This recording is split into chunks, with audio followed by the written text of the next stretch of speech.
जय हिंद फ्रेंड्स, कैसे हैं आप सब। आई होप कि आप लोग ठीक होंगे। मैं अंडर ऑफिसर मार्कंडेय मिश्रा आप सभी का अपने चैनल एनसीसी ऑलराउंडर में वेलकम करता हूं।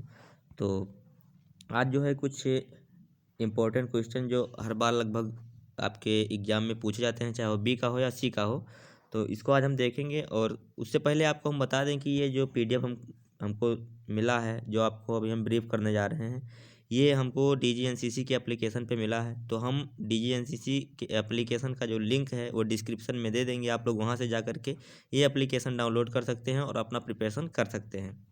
और थैंक्स फॉर इट, जो कि हम लोगों को DGNCC प्रोवाइड करवा दिया गया है, जिससे हम लोग अपना प्रिपरेशन बहुत अच्छे से कर पाएंगे। ठीक है, तो अभी चलिए देख लेते हैं हम कि कौन कौन सा क्वेश्चन इसमें है, और उसको हम लर्न करेंगे, नोट करेंगे अपनी नोटबुक में। ठीक है, सबसे पहले यहाँ सशस्त्र बलों के सर्वोच्च कमांडर कौन होते हैं। तो ये तो बहुत सिंपल क्वेश्चन है, लगभग सब लोग जानते होंगे, भारत के राष्ट्रपति। फिर लड़ाकू कमान कैसे समूहित किए जाते हैं, ये इंपॉर्टेंट क्वेश्चन को देख लीजिएगा। लड़ाकू कमान कोर डिवीजन और ब्रिगेड के रूप में समूहित कर रहे हैं। ठीक है, यह क्रमशः लेफ्टिनेंट जनरल, मेजर जनरल और ब्रिगेडियर के पद अधिकारियों के द्वारा कमान की जाती है। ठीक, ये आपका हो गया। उसके बाद में यहाँ पे आपका तीसरा क्वेश्चन जो है, यहाँ पे देखिए, इसमें ये कह रहे हैं कि भारतीय सेना में कमीशन के प्रकार की सूची। भारतीय सेना में कमीशन के प्रकार की सूची, तो आप यहाँ पे देख सकते हैं, ये पहले दो पार्ट में होता है, परमानेंट कमीशन और शॉर्ट कमीशन। तो सबसे पहले हम परमानेंट कमीशन के बारे में देखेंगे कि परमानेंट कमीशन क्या है। तो परमानेंट कमीशन जो है वो है आपका नेशनल डिफेंस एकेडमी। वहाँ से अगर आप ये करते हैं, जो है अपना ट्रेनिंग करते हैं, तो परमानेंट कमीशन के अंतर्गत आता है। फिर डायरेक्ट एंट्री, इंजीनियरिंग ग्रेजुएट, विश्वविद्यालय प्रवेश योजना, तकनीकी प्रवेश योजना 10+2। उसके बाद में आपका जो दूसरा है वो शॉर्ट सर्विस कमीशन है। शॉर्ट सर्विस कमीशन में देख लीजिए क्या है। इसमें है नॉन टेक पुरुष और महिला, टेक पुरुष और महिला सॉरी, टेक का मतलब टेक्नोलॉजी। ठीक है, एनसीसी विशेष प्रवेश पुरुष और महिला, विधि स्नातक पुरुष और महिला। ठीक है, उसके बाद में सशस्त्र बलों में दिए गए पुरस्कारों के प्रकारों की सूची यहाँ पे है। ठीक है, तो अब देखो ये सूची क्या है। तो शौर्य दुश्मन पर समक्ष, ठीक है, शौर्य दुश्मन के समक्ष के अलावा फिर गैर शौर्य विशिष्ट सेवाएं। ठीक है, ठीक है, तो ये सूची है जो सशस्त्र बलों में दिए गए पुरस्कार हैं, उनकी सूची। फिर उसके बाद भारतीय सेना में 3 प्रकार की रैंक प्रणाली लिखी है।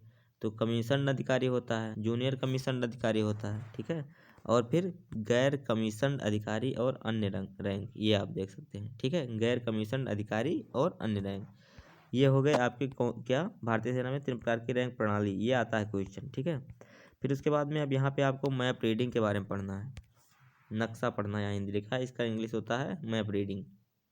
तो अब मैप रीडिंग के बारे में जो इम्पोर्टेंट क्वेश्चन है वो यहाँ पे दिया गया है, उसको आप लोग देख लीजिए और लर्न कर लीजिए। असर को प्रभावित करें, असर को परिभाषित करें। असर क्या है। तो दो बिंदुओं को जोड़ती रेखा और उत्तर दक्षिण रेखा के बीच के कोण को असर रेखा का कहा जाता है। बियरिंग हमेशा दक्षिणावर्त मापा गया है। ठीक है, समझ में आया। दो बिंदुओं को जोड़ती रेखा और उत्तर दक्षिण, मतलब उत्तर दिशा और दक्षिण रेखा के बीच के कोण, मतलब जो कोण बनता है ना उसके बीच में, उसे असर कहा जाता है। ठीक है, बियरिंग हमेशा दक्षिणावर्त मापा गया है, ये भी ध्यान रखना है। उत्तर कितने प्रकार के होते हैं। उत्तर, तो उत्तर 3 प्रकार के होते हैं, तो लगभग पता होगा आप लोगों को। ट्रू नॉर्थ, ग्रिड नॉर्थ और मैग्नेटिक नॉर्थ। सच उत्तर, ग्रिड उत्तर और चुंबकीय उत्तर। सच उत्तर को वास्तविक उत्तर भी कहा जाता है। ठीक है, उसके बाद में नाइट मार्च क्या है, ये भी क्वेश्चन इंपॉर्टेंट है। नाइट मार्च क्या है। जब एक नेविगेशन पार्टी कंपास और नाइट मार्च चार्ट की मदद से रात में चलता है, यह नाइट मार्च कहा जाता है। मतलब यह पार्टी जो होती है नाइट मार्च पार्टी कहलाती है। ठीक है, इसे नेविगेशन पार्टी कहते हैं जो रात में चलती है। ठीक है, तो ये हो गया आपका। उसके बाद में कंपास, ये भी इम्पोर्टेंट क्वेश्चन है। कंपास के क्या उपयोग हैं, तो आप इसको देख सकते हैं यहाँ पे क्या क्या उपयोग है कंपास के। किसी भी वस्तु का असर लेना, ठीक है, मतलब उसका कोण निकाल लेना, बेयरिंग। ठीक है, और उसके बाद में उत्तर को ढूंढना और नक्शा तैयार करना। आप मतलब उत्तर दिशा को ढूंढ सकते हैं, उत्तर दिशा का पता लगा सकते हैं कंपास के द्वारा। मानचित्र पर अपनी स्थिति ढूंढना, किसी विशेष स्थान तक पहुंचने के लिए, किसी विशेष स्थान तक पहुंचने के लिए किसी विशेष पंक्ति में मार्च करना। ठीक है, ये सब आप किसके द्वारा कर सकते हैं, आप जो है इसको कंपास के माध्यम से कर सकते हैं। उसके बाद में जीपीएस पर एक नोट लिखिए, जीपीएस पर एक नोट लिखिए। तो अब जीपीएस ये आता है क्वेश्चन इंपॉर्टेंट है, ठीक है, इसको आप लोग देख लीजिए। ग्लोबल पोजिशनिंग सिस्टम जीपीएस उपग्रहों और रिसीवर की एक प्रणाली है जो लोगों और उपकरणों को पृथ्वी पर अपने सटीक स्थान बिंदु का पता बताती है। सामान्य जीपीएस परिचालन नक्षत्र में 24 उपग्रह जो 12 घंटे में पृथ्वी की परिक्रमा करते हैं, ठीक है। इसका फुल फॉर्म भी आता है, तो इसका फुल फॉर्म कभी कभी एक नंबर में पूछ जाता है, ग्लोबल पोजिशनिंग सिस्टम। तो ये आप लोग ध्यान रखेंगे, ये इतना, ठीक है, ग्लोबल पोजिशनिंग सिस्टम नीचे जो दिया हुआ है, ठीक है। उसके बाद में फील्ड क्राफ्ट और बैटल क्राफ्ट के बारे में यहाँ दिया गया है। चलो जल्दी जल्दी देख लेते हैं ना, तो वीडियो थोड़ा लॉन्ग हो जाएगा तो आप लोग बोरिंग फील करेंगे। उसके बाद में देखो फील्ड क्राफ्ट और बैटल क्राफ्ट क्या है, तो यहाँ पे देख सकते हैं फील्ड क्राफ्ट को परिभाषित कीजिए। फिर आंसर, फील्ड क्राफ्ट जमीन और हथियार का स्वयं के सर्वश्रेष्ठ लाभ के लिए सब उपयोग करने की कला है। अब देखिए इसमें बहुत सीक्वेंस वाइज आपको क्वेश्चन दिया गया है, उसका क्वेश्चन दिया गया है, उसके बाद में तुरंत आंसर दिया गया है। तो ये आपको पढ़ने में और एब्जॉर्ब करने में बहुत अच्छा है। आप इसको अच्छे से पढ़िए और DGNCC का लिंक हम दे देंगे, आप लोग उसको डाउनलोड कर लीजिएगा और उससे जो है PDF डाउनलोड करके पढ़िएगा, ठीक। और हम तो ब्रीफ करते रहेंगे। उसके बाद में बैटल क्राफ्ट में कौन कौन से विषय शामिल हैं, तो field signal, field signal, field signal section संरचनाएं, ठीक है। और नीचे भी इसमें कुछ पॉइंट दिया हुआ है, फायर नियंत्रण आदेश, फायर और हरकत, सेक्शन बैटल ड्रिल। और आप लोग ये भी कमेंट कर दीजिएगा कि आप लोगों का एग्ज़ाम कब से है, ठीक है, ताकि हम जान पाएँ किस स्टेट में और किस डिस्ट्रिक्ट में या किस बटालियन में कब कब एग्ज़ाम है, ठीक है। वैसे तो एग्ज़ाम सबका अब होने ही वाला होगा। डेड ग्राउंड क्या है, देखने वाले के दृष्टिकोण से छिपी हुई जमीन को डेड ग्राउंड के नाम से इसे फ्लैट ट्रांजैक्टरी हथियारों द्वारा कवर नहीं किया जाता है, ठीक है, समझ में आया। जैसे मान लीजिए कि आप अभी आपको हम बता रहे हैं, मान लीजिए कि यहाँ से आप देख रहे हैं खड़े होके, ठीक है, आप यहाँ से खड़े होके देख रहे हैं, आप यहाँ से खड़े होके देख रहे हैं और यहाँ पे आपका टारगेट है, यहाँ पे कोई चीज़ आप देख रहे हैं और उसके बाद में यहाँ पे ऐसे डेड ग्राउंड है ये, ठीक है, ये डेड ग्राउंड बीच में आए, ठीक है। तो इसी को हम डेड ग्राउंड कहते हैं। आप यहाँ से देख रहे हैं लेकिन बीच में गड्ढा टाइप का है, डेड ग्राउंड, दबी ज़मीन है, ठीक है। या ऐसे समझ लीजिए कि इस तरीके से हल्का, एक मिनट आपको बता रहे हैं, हल्का ऐसे ऐसे करके है, ठीक है। तो ये आपका बीच में क्या दबी ज़मीन है, तो इसे ही डेड ग्राउंड कहा जाता है। ज़मीन का वर्णन करने का क्रम क्या होता है, तो ज़मीन के वर्णन करने का क्रम देखो कहाँ पे क्या लिखा है इसमें, सीमाओं को देने के बाद विशेष चाप से घिरा ज़मीन का वर्णन करने के लिए बाएं से दाहिने चले या चारों ओर ज़मीन का वर्णन किया जाना है तो जनरल लाइन ऑफ डायरेक्शन से शुरू करें तथा दाहिने की ओर चलते हुए वापस जनरल लाइन ऑफ डायरेक्शन पर ख़त्म करें, ठीक, ये हो गया।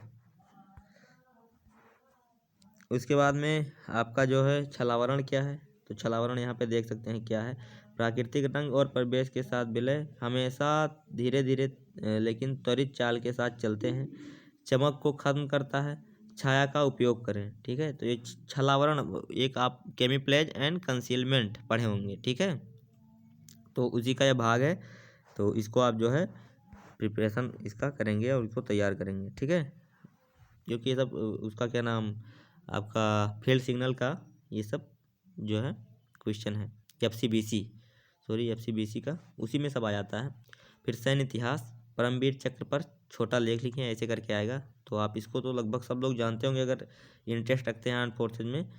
तो यहाँ पे देखिए, परमवीर चक्र भारत की सर्वोच्च सैन्य सजावट है जो शत्रु की उपस्थिति में उच्चतम स्तर के पराक्रम या आत्मबल के लिए सम्मानित किया जाता है। यह पदक 21 बार प्रदान किया जा चुका है, जिनमें से 14 बार मरणोपरांत पुरस्कार थे। यह पदक संयुक्त राज्य अमेरिका में मेडल ऑफ ऑनर और यूनाइटेड किंगडम में विक्टोरिया क्रॉस के समान है। PBC भारत के राष्ट्रपति द्वारा 26 जनवरी 1950 को स्थापित किया गया था, 15 अगस्त 1947 में, ठीक है।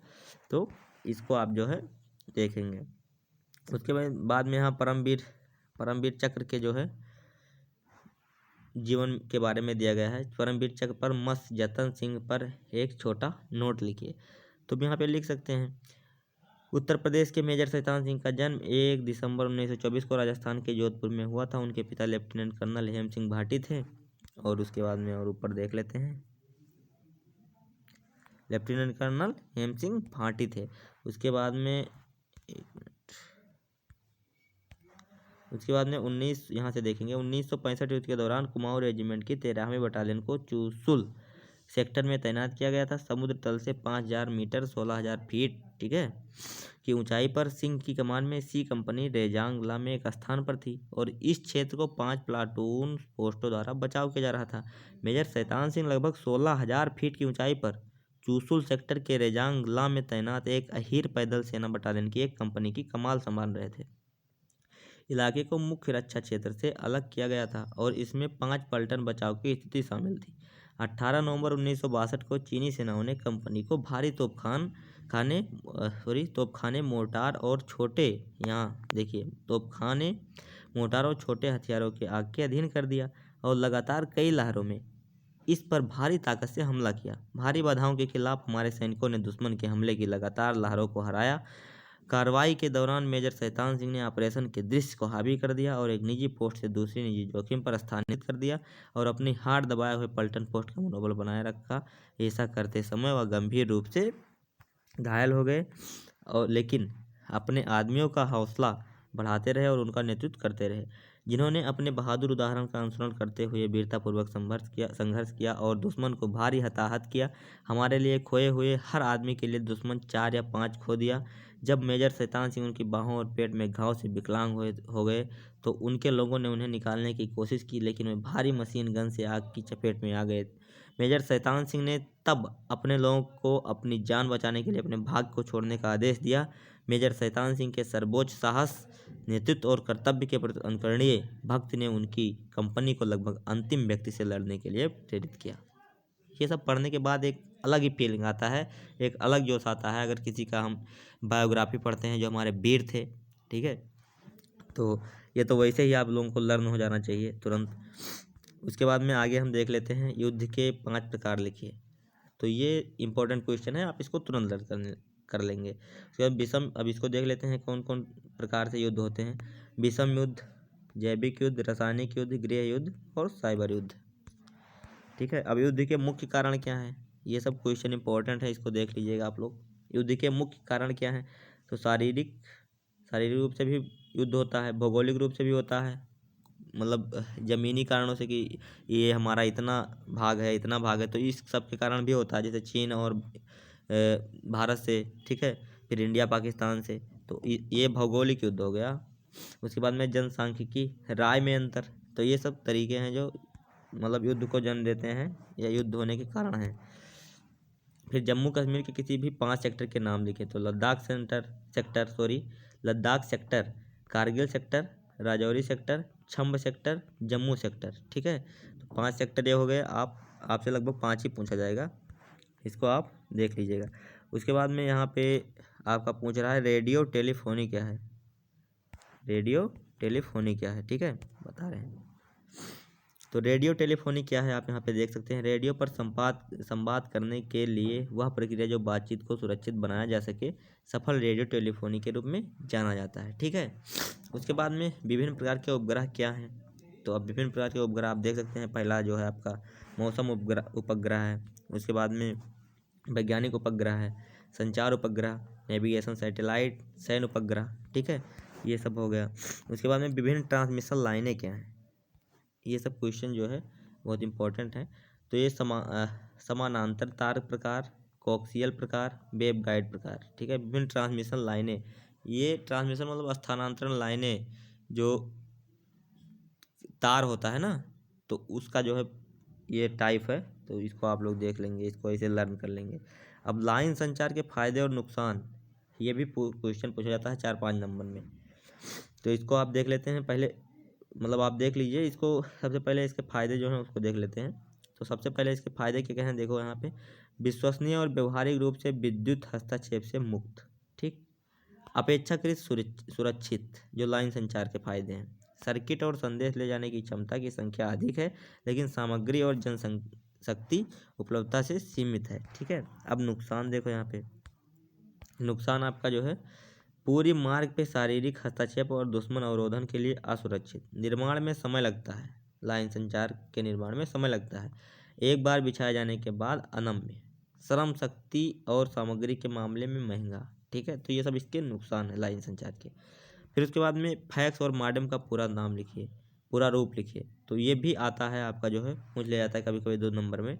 तो आपका फैक्स का जो पूरा रूप है वो फास्किमिल है, और मॉडम का मॉड्यूलर या डेमोड्यूलेटर, ठीक है, मॉड्यूलर या डेमोड्यूलेटर, ठीक। तो ये आपका आज का कुछ इंपॉर्टेंट क्वेश्चन था जो कि DGNCC के द्वारा प्रोवाइड किया गया था, उसी से हमको जो है मिला था। तो हमने सोचा कि आप लोगों के पास शेयर कर दें और ब्रीफ कर दें। तो और हम लिंक प्रोवाइड कर देंगे इसका, आप लोग जाके डिस्क्रिप्शन बॉक्स में जाकर के डाउनलोड कर लीजिएगा। और अगर कोई प्रॉब्लम हो, कोई चीज़ समझ में ना आए, तो आप हमसे कमेंट कर सकते हैं हमारे कमेंट सेक्शन में जाकर के। अगर वीडियो पसंद आया हो तो लाइक करिए, अन्यथा डिसलाइक भी कर सकते हैं, एज और 20, लेकिन चैनल को सब्सक्राइब जरूर करें। वीडियो को पूरा देखा करें ताकि पूरा चीज़ जो है आपको समझ में आ जाए। थोड़ी देर में आप कुछ नहीं समझ पाएंगे, ठीक है, ना ही कुछ जान पाएंगे, बस केवल स्क्रॉल करते रहेंगे फालतू का अपने फ़ोन पे और अपना समय बर्बाद करते रहेंगे। तो इसलिए पूरा वीडियो, अगर कोई वीडियो देखें तो उसको पूरा देखा करिए, क्योंकि तभी जब कोई चीज़ आप पूरा देखते हैं, पूरा सीखते हैं, तभी उसका जो है कंक्लूजन आप निकाल पाते हैं कि हमने क्या सीखा, ठीक है। तो इसलिए कोई भी चीज़ करिए ज़िंदगी में, लर्न रखिए कि अगर किसी चीज़, या तो उसमें मत जाइए, आप उसको मत करिए, लेकिन अगर जा रहे हैं, कर रहे हैं, उसको छेड़ रहे हैं, तो उसको पूरा करके देखिए कि असल में है क्या, ठीक है, तभी आप कोई चीज़ समझ पाएंगे। तो इसलिए अगर कोई वीडियो देखा करिए तो पूरा देखा करिए, तभी आपको समझ पाएंगे कि बंदा बताना क्या चाहता है, ठीक है। अगर आपको वीडियो पसंद आया हो थोड़ा भी तो लाइक करिएगा, अथवा डिसलाइक, ये तो हम नहीं कहेंगे, लेकिन चैनल सब्सक्राइब जरूर करिएगा, क्योंकि आपको नोटिफिकेशन मिलता रहेगा तो आप कुछ जान पाएंगे, ठीक है। मिलते हैं और ऐसे अगले नेक्स्ट वीडियो में, तब तक के लिए जय हिंद, वंदे मातरम।